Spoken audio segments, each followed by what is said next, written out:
In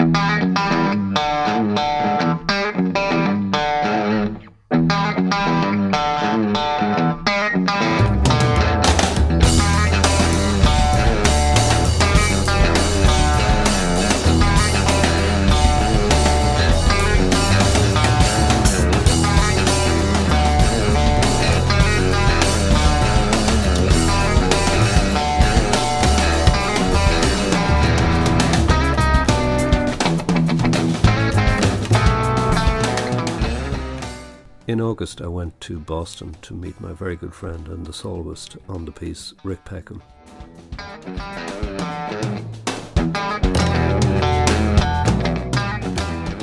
I've known Rick for nearly 20 years now, and we've worked together many times in many situations, and I knew that he would be the ideal person to play this piece, with his flair for improvisation and his meticulousness in learning material that can be very challenging at times. Rick is also an expert on the electric guitar. He knows its sonic possibilities, he knows its history, he knows what it's capable of. So the three types, that has to do with alteration of pitch, and then a time delay, and what I would say is just sort of altering the basic tone of the guitar. Right. A lot of times I'm trying to stick a little bit of distortion or overdrive on it to make it just so that it has a kind of, I don't know, the sonic integrity of a tenor saxophone or an alto saxophone. Earliest recordings using distortion involved Chet Atkins trying to sound like a saxophone. Nobody really saw a fuzz guitar as a sound. They were just messing around with the guitar to get a sound like a saxophone maybe, or how are we going to use this. So a lot of times I just put a little bit of charge on the tone. This is a gadget. This is called a Klon Centaur, and it sort of compresses the sound a little bit and gives it a little bit of presence and a push to make it so it can go through this long snake of cable.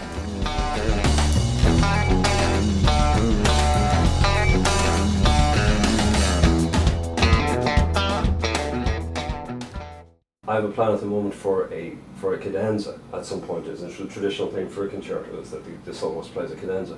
And so you will get to improvise a cadenza. Oh, okay. So that'll be you on your own. Okay. And I don't know, I'm not 100% certain where I'm writing that cadenza, but it's quite likely that the cadenza will join one section to another section. Mm-hmm. So you get a chance to be creative there and get us from A to B, or get us from A to C, with you being B. Yeah, that sounds this could be a good place for all this stuff, you know, for That's sure. the truth, you know, yeah. Because you've got such an amazing sonic palette. Now at this point, I haven't given you any music yet. That's right. Which is kind of a disadvantage when you're trying to learn a new piece. Yeah, it makes it a little nerve-wracking compared to knowing what it's going to be. Yeah. Yeah, that's true. I'm finding it very nerve-wracking as well, because I have no idea what it's going to be either.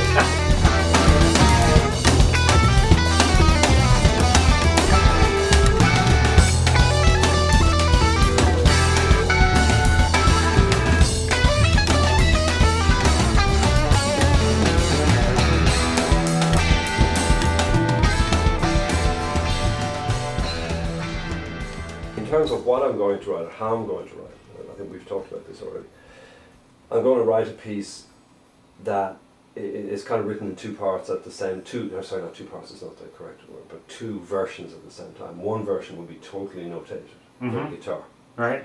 Or both versions will be totally notated for the orchestra, but totally notated for the guitar, and the other version will be partially notated for the guitar and partially improvised. I remember you talking about this. Yes. And yeah. have you still chosen option number 2, that you want the parts where you can improvise? Well, I'd love to see them both, but yeah, I definitely I'm you know, like the projects that we've done up to now, I love having things open and making it so that to sort of be in the moment.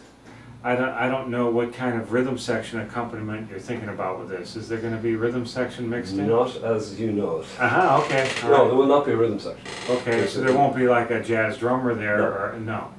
It's going to be just. It's going to be a traditional symphony orchestra, Mm-hmm. and you, Mm-hmm. and a non-traditional you. Okay. So there's not going to be a rhythm section. So that there wouldn't be spontaneity in the traditional sense, like we know with groups. No, but actually, you know, I have written pieces. The piano concerto I wrote did have a jazz drum set player in, but actually, when I did that, there was no spontaneity in the sense that the drum part was completely written anyway. Mm-hmm. Everything was written. So even though it was a jazz drummer, he didn't actually get to play anything that I hadn't written.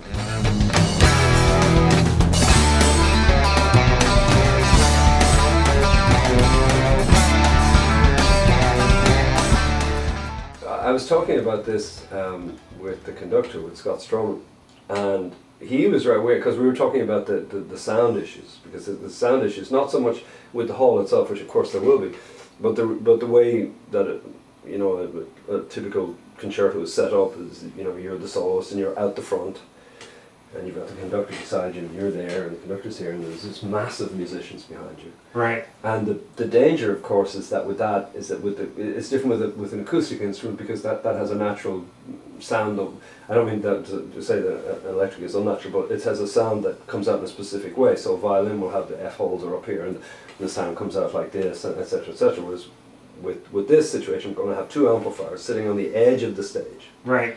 With the sound barreling out into the audience. That's true. And we're going to have, you know, 70, 80, 90 musicians back here who, some of whom will probably hear far too much of that, and some of whom won't hear any of it. Yeah. Because of the size of the space. So what Scott was suggesting was that we use some kind of small PA system at the back of the stage to actually send some of the guitar sound through the PA speakers to the back of the stage, so that it comes forward to so that some of the players can hear it. Yeah, that makes a lot of sense. Yeah. I mean, to have, I don't know what the PA setup, the public, the sound reinforcement system, I'm not sure what they have in place there, or what's sure imagined. Either. But yeah, it's important for them to hear me and me to hear them, although, you know... I think you'll hear them. Yeah. As a soloist in front of that, though, I mean, if I were a violinist in front of it, I mean, they wouldn't hear a ton of me, so...